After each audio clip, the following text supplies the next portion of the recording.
Day 37 of 75 days challenge ಎದ್ದ ತಕ್ಷಣ ಇವತ್ತು ಮೇಥಿ ವಾಟರ್ ಮತ್ತು ಸೋಕ್ ಡಾಮಟ್ಸ್ನ ತಿಂದು ಬ್ರೇಕ್ಫಾಸ್ಟ್ಗೆ ರವೆ ದೋಸೆ ಮಾಡ್ತಾ ಇದ್ದೀನಿ.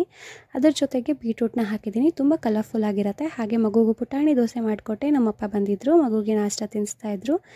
ನಾನು ಹಾಗೆ ನಾಷ್ಟ ಮಾಡಿಕೊಂಡು ಒಂದು ದೋಸೆ, ಪುದೀನ ಚಟ್ನಿ, ಕುಕುಂಬರ್ನ ತಿಂದು ಮಿಡ್ ಮಾರ್ನಿಂಗ್ ಸ್ನ್ಯಾಕ್ಗೆ ಒಂದು ಬನಾನಾನ ತೊಗೊಂಡೆ. ಅಮ್ಮ ಮನೆಗೆ ಹೋಗಿದ್ದೆ, ಅಲ್ಲೇ ಊಟ ಮಾಡಿಕೊಂಡೆ. ಅನ್ನ, ಬೀನ್ಸ್ ಪಲ್ಯ, ಮೊಸರು ಸಾರು ಮಾಡಿದರು. ಮನೆಗೆ ಬಂದು ಪಾಪುಗೆ ಪ್ರೋಟೀನ್ ಪೌಡರ್ ಮಾಡೋಣ ಅಂದ್ಬಿಟ್ಟು ಎಲ್ಲ ಡ್ರೈ ಫ್ರೂಟ್ಸ್ನ ಹಾಕಿ ಪ್ರೋಟೀನ್ ಪೌಡರ್ ಮಾಡ್ತಾಯಿದ್ದೀನಿ.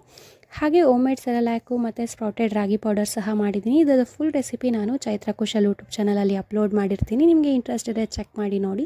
ಫ್ರೂಟ್ಸ್ ಪೌಡರ್ನ ನಾವು 8+ ಮಂತ್ಸ್ ಬೇಬೀಸ್ಗೆ ನಾವು ಫೀಡ್ ಮಾಡ್ಬೋದು. ಪಾರೇಜಸ್ ಅಥವಾ ಪ್ಯಾನ್ಕೇಕ್ಸ್, ದೋಸೆ, ಚಪಾತಿ ಯಾವುದ್ರಲ್ಲಿ ಬೇಕಾದರೂ ಈ ಪೌಡರ್ನ ಹಾಕಿ ಕೊಡ್ಬೋದು. ಮಾರ್ಕೆಟಲ್ಲಿ ಸಿಗೋ ಪ್ಯಾಕೇಜ್ ಫುಡ್ಸಲ್ಲಿ ಆ್ಯಡೆಡ್ ಶುಗರ್ ಮತ್ತು ಕೆಮಿಕಲ್ ಪ್ರಿಸರ್ವೇಟಿವ್ಸ್ ಇರೋದ್ರಿಂದ ಈ ಥರ ಮನೇಲಿ ಮಾಡ್ಕೊಳ್ಳೋದೇ ಒಳ್ಳೆಯದು ಅಂತ ನನ್ನ ಅಭಿಪ್ರಾಯ. ಸೊ ರಾತ್ರಿ ಡಿನ್ನರ್ ಮುಗಿಸಿ ಡೇ ಎಂಡ್ ಮಾಡಿದೆ. ಇಷ್ಟ ಆದರೆ ಸಬ್ಸ್ಕ್ರೈಬ್ ಮಾಡಿಕೊಡಿ.